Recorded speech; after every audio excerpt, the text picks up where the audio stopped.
What's up people, we are back with more of Katawa Shoujo. In the previous video, we ended the Emmy route with a beautiful ending, of course, with the happy ending, the good ending. So I put up a video not too long ago letting people sort of cast their vote as to which full routes in which order I should take them next. And when I looked over the results, the votes were pretty much this: Lily in first, Rin in second, Hanako third, and then Shizune at last. There was like a consensus for everyone that Shizune should be last, so that's something that I'm definitely going to do. Now here's something that I know it sounds weird because I asked you guys to basically vote and sort of decide what I should do next, or which route I should take next. And then I'm actually not going to follow it. I know, I'm sorry that it might sort of seem a bit strange, but it is not that different from how you guys voted, alright? So, let's repeat again. So, what you guys voted was Lily first, Rin second, Hanako third, and then Shizune last.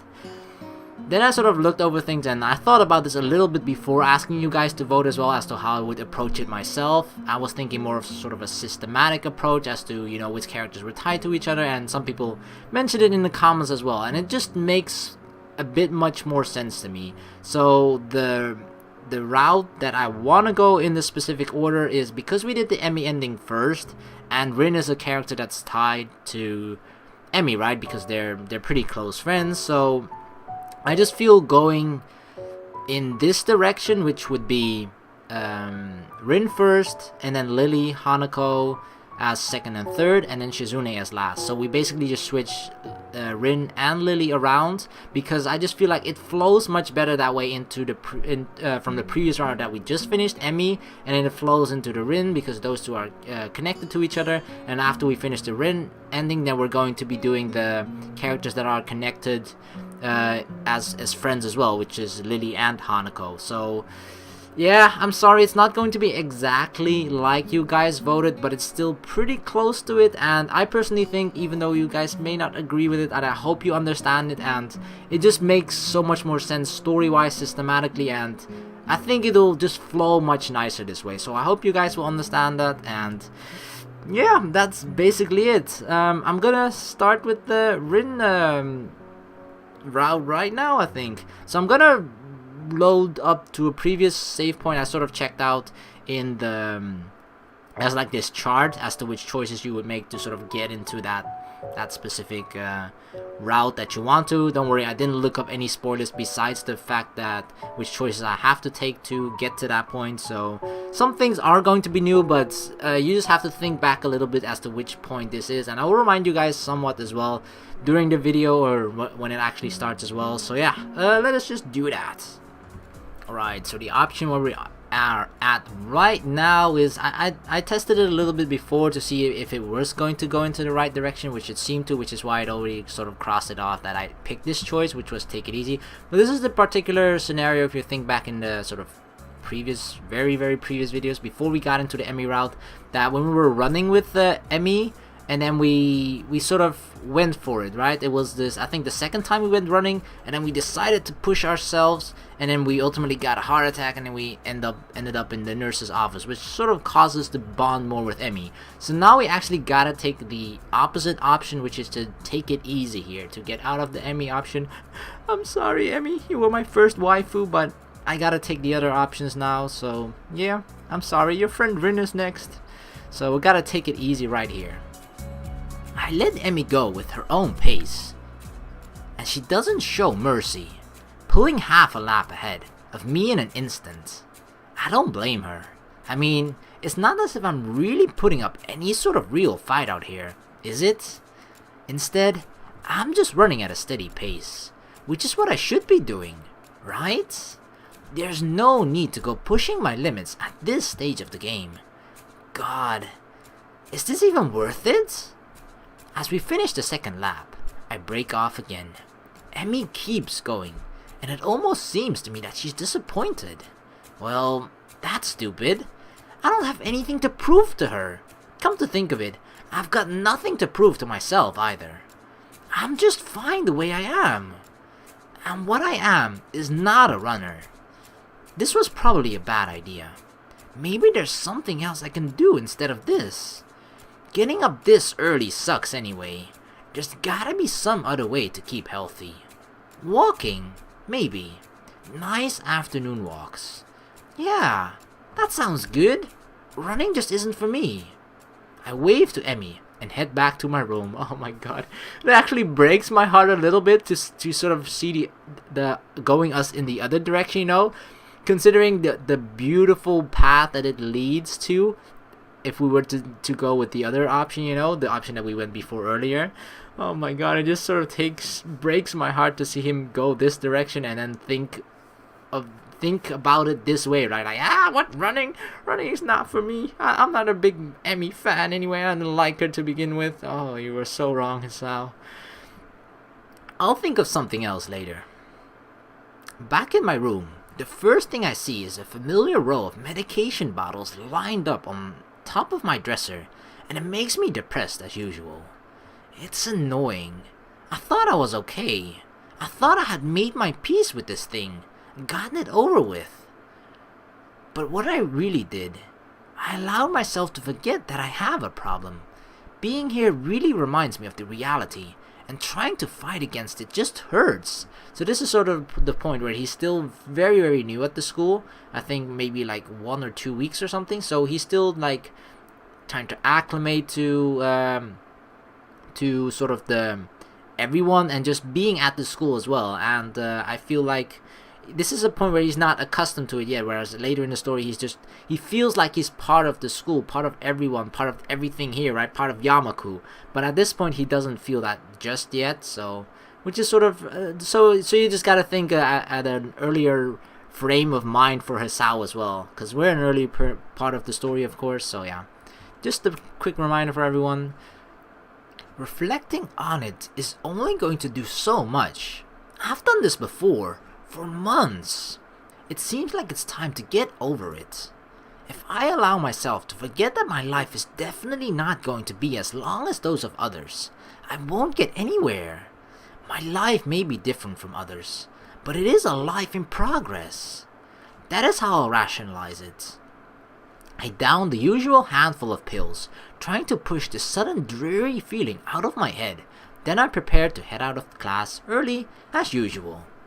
As I step into the hallway, I notice Kenji coming around the hallway corner, stealthily making his way over to his own room with a large bag. As he sneaks past me soundlessly like a ninja hiding in plain sight, I call out to him, "Hey!" He jumps at the sound of my voice. "Oh, hey man, I didn't notice you there. I'm really tired." I think it's more like he didn't see me. But that's not the issue. Where have you been this early? Shopping? Nah, I wasn't shopping. Sometimes I have to visit the math teacher. Yeah, I figured it would be a good idea to find out when the next exam is, since he tells you in advance if you want. So, then, what's in the bag? I thought I'd go shopping while I was outside. I need some supplies to continue the fight against the vast feminist conspiracy. Okay. I thought you didn't go outside. I wear a hat now. I decide to not point out that he is not wearing a hat. Oh my god. An awkward silence settles between us, and then Kenji breaks it by pushing his door open slowly, releasing a creaking sound into the air that only makes the moment seem more awkward. He sets the bag down inside his room and then closes the door. I'm surprised you went out of your way to find out a test date. Trying to take advantage of an opportunity to study is pretty diligent. I never study. Oh. I just wanted to know when the next test day was. I'm still going to take it, duh. I just need to know so I know what day I can't afford to skip class. He usually sends out updates on that crap by phone, so I had to step out and check up on it. And why do you have to go out when you can get it on your phone? I don't carry a phone. What do you mean you don't carry a phone? You mean you just leave it at home? Nah, I don't use phones. I don't have a phone. Phones? I have no phone. Why don't you have a phone? How can you not have a phone? No phone at all? No phone? I just don't like phones. Actually, I'm kind of scared of them. I don't know why. I think it's some kind of repressed trauma. But basically, when I hear a phone, I get nervous. It's my darkest secret. I have two theories on it. Either I have some fear of receiving some undefined, ominous, life-altering doom call, or I was beaten with a phone in the past. Beaten so badly, I can't remember it. Beaten in the head, probably. Well, where else could I get beaten with a phone that would make me unable to remember it? The ass?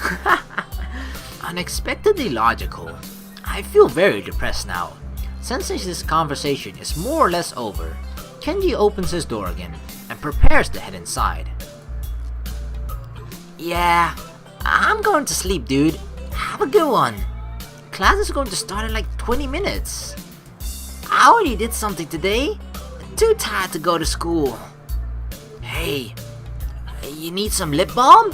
I accidentally bought two because I thought the store had started selling individual AA batteries. What? What? That makes no sense. Thanks, but no thanks. Whatever, man. He swiftly enters his lair, finally letting me go to the class. For a change, I'm not amongst the first ones to come to the morning class. Instead, almost everyone else seems to be here already. I recognize most of my class by their faces now, though their names still escape me. The class goes on hazily. I think I'm starting to get into the rhythm of the school. I have even stopped worrying about taking notes and being overtly attentive. The first days, I was pretty high-strung in class. Muto finishes his lecture about electricity early, but continues without a pause about the festival. So, as you know, the festival is on the day after tomorrow. Oh yeah, the festival. I hope everyone's projects are going to be very successful this year. Have a good time, but also, come Sunday, please, keep the meaning of this festival in your minds. Games and fried food! Everyone burst out in laughter, and so do I. This sounds familiar, actually. Yes, thank you, Mikado. But what I meant was more... The remainder of his sentence is buried beneath the ring of the lunch bells, and everyone starts packing their things. Muto deliberates for a moment, but since almost nobody seems to pay attention anymore, he gives up and sits down. It's crowded in the hallway, or as crowded as hallways in the school probably get. Most of the students seem to be heading down for the cafeteria. Hisao! I'm going to make you a one-time only super extra special lunch offer. Oh, Emmy is back. Emmy's homemade lunch boxes, and the privilege of enjoying them in private with two bombshell beauties. Her overly flirtatious sale pitch echoes in the hallway, a remarkable feat since it's full of people. Emmy strikes a very confident-looking pose, as though as an attempt to one-up her own ridiculousness, puffing her very modest chest and making the V for victory sign with her hand. Sounds delicious. To what do I owe this honor of being invited? You stood there looking really lost and sad, so I thought you could use some company. That is probably the most depressing reason imaginable. So, how about it? You're probably really lonely and would eat that awful cafeteria food all alone otherwise. I'm kidding. Sure, I'll have your lunch offer. With pleasure. Let's go to the roof. The roof? Why the roof? Because that's where we eat lunch. Oh, Hisao. It's like, it sort of feels like, you know, Hisao has been beaten on the head and he just has amnesia and is going through all of this again and he doesn't know, but we know obviously, and it sort of feels like, oh come on Hisao. And if I don't get up there, then she'll probably wander off, and then I just know she'll go hungry because she'll never pack a lunch for herself. Who will? Come with me. Without answering my question or waiting for a response, she grabs me by the arm and drags me through the hallways. I attempt to make conversation on the way. Why do you have an extra lunch? Emmy smiles guiltily. Actually, it's yesterday's lunch. Oh my god, she's trying to pawn it off on us. I slipped in a run at lunch and forgot to eat it. Huh? Right, so I skipped through a little bit. What we saw earlier was Emmy inviting us to go on the roof with her and Rin to eat lunch, but in a different way because we didn't stick with her to run. So we basically that's why we sort of said goodbye to her. We didn't stick with her afterwards like we were in the previous route. So that's sort of the difference there already. Emmy just finds a different way to ask us to go out with her and Rin onto the roof, and that's sort of where you have that lunch with her for the first time, or with both of them actually. That's another part that we already went through before, so I decided to skip through that, and it was skippable up until this part. And right before this was the part where we actually go to the library, we bring the books that we had read or finished reading to Yuko, and we see a brief glimpse of Hanako, but we decide not to do anything. We just sort of let her be there, and we decide not to approach her, the scared little lamb. So yeah, this is new part, so we're just gonna continue from here again. By the time I leave the main building, sunset isn't too far away. A small trickle of students remain, but the majority have left, presumably to their homes and dorms. I guess I need to buy some supplies. I can't live off cafeteria food and eating out for my entire stay here. As I leave for the gates, I make a few loud stretches to try and stave off the tiredness that's accumulated over the week. Oh, Lily. After passing through and rounding the corner though, I see a solitary figure walking downhill towards the small town below. The color of her hair and tapping of her cane are unmistakable. I quickly walk up to her, which seems to catch her attention without a word needing to be said. Hi, Lily. She takes a moment to place the voice, slightly adjusting her head to face a bit more towards the source of my voice as she does. Hisao? Yep, that's me. She seems to have a good memory for voices. The fact that she actually remembered is a pleasant surprise. Good evening. What brings you here? Once again, I give a small, polite bow, and once again, I reply in kind before realizing that I needn't to do so. Just going into town. You? My, what a coincidence. Doing the same thing, eh? I usually go shopping on Fridays. She pauses for a moment, suddenly looking a little lost. That said, Hanako usually comes into town with me. Not lost, but worried. The two do seem to keep pretty close tabs on one another. It's kind of surprising that Hanako would just forget Lily like that. I notice her reading in the library. She probably just got caught up in a book or something. She lets out a small sigh of relief. Thank you. She has a habit of doing that. Avid reader? Right. She doesn't like being around crowds of people, so reading away from everyone lets her relax a bit. Although she probably didn't intend it, I can't help but grimace as I recall my first meeting with her. Hardly wanting to bring it up, I remain silent as we quietly continue to walk down the quiet road. Tack, tack, tack, tack. With the road bereft of cars and the students of Yamaku increasingly far behind us, the quiet rustling of the leaves and the measured tapping of Lily's cane against the sidewalk are all that can be heard. It's kind of nice, especially compared to the hustle and bustle of where I used to live. Before I know it, I've relaxed so much that a loud yawn escapes before I can control it. Tired? Yeah, been running ragged these past few days. That's an understatement to be sure. Transferring into a different school would be bad enough, but nothing like this.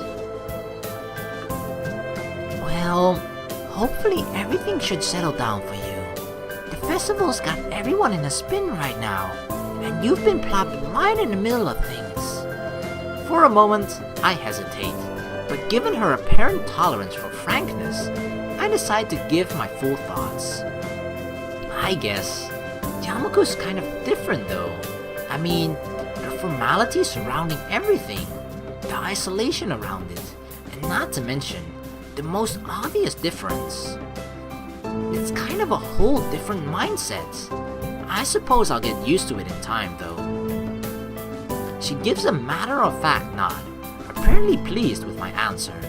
It feels almost as if she included me in a flock of students she's shepherding along with class 3-2 and Hanako. Well, not that I mind. It's nice to get the thought off my chest in any case.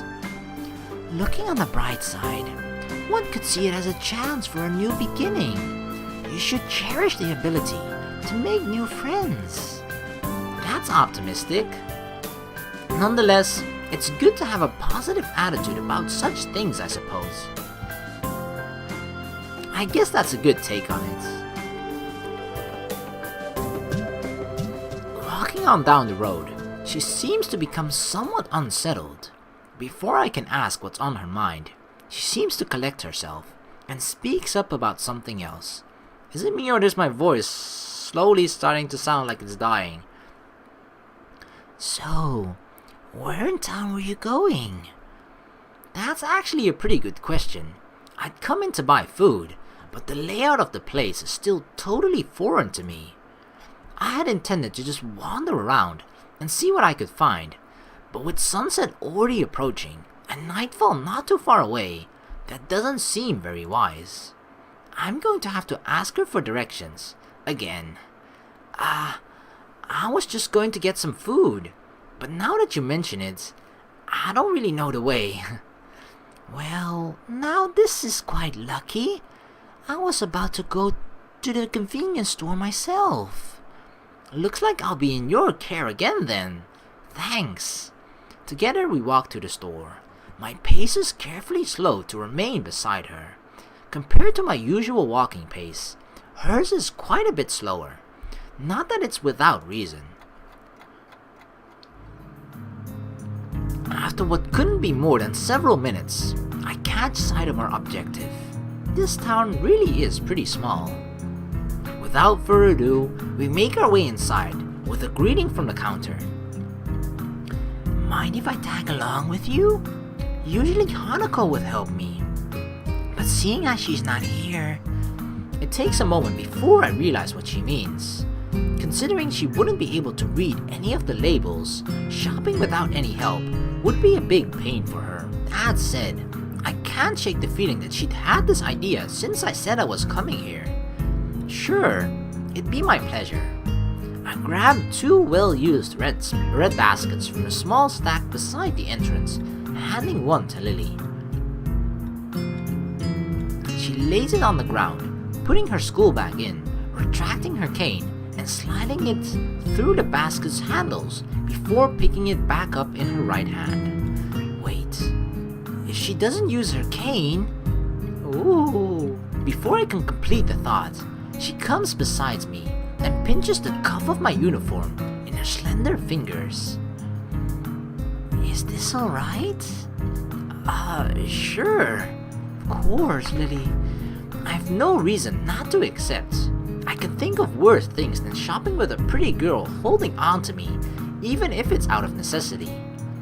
We navigate our way through the store, with not one of the occasional passing customers seeming to bat an eyelid. Considering how close Yamaku is, I guess seeing students from there must be entirely normal for the local residents. As we reach each aisle, I quickly check with Lily and find out what she needs. I grab it along with what I'm looking for and put our items into their respective baskets. I guess this is the same routine she and Hanako follow every Friday. But if Hanako wasn't, she already left, right? Lily was already on her way to the... or she was waiting for Hanako. No, I think she was already on her way, leaving towards the store. So how would she have been able to do this alone if no one familiar came along while on her trip? I Did she know this? Is she psychic, huh? Is it because, she's blind so her other senses are stronger and she heard us coming from like 10 miles away, even though the school is not that big? Right. All that's left is the bread, and that should be my shopping done. Do you need anything else, Lily? No, this should be everything. Off we go then. With a quick side trip to the bakery section, we make our way to the registers. The line, thankfully, is almost non-existent. It's not long before we both paid our food and are out the door.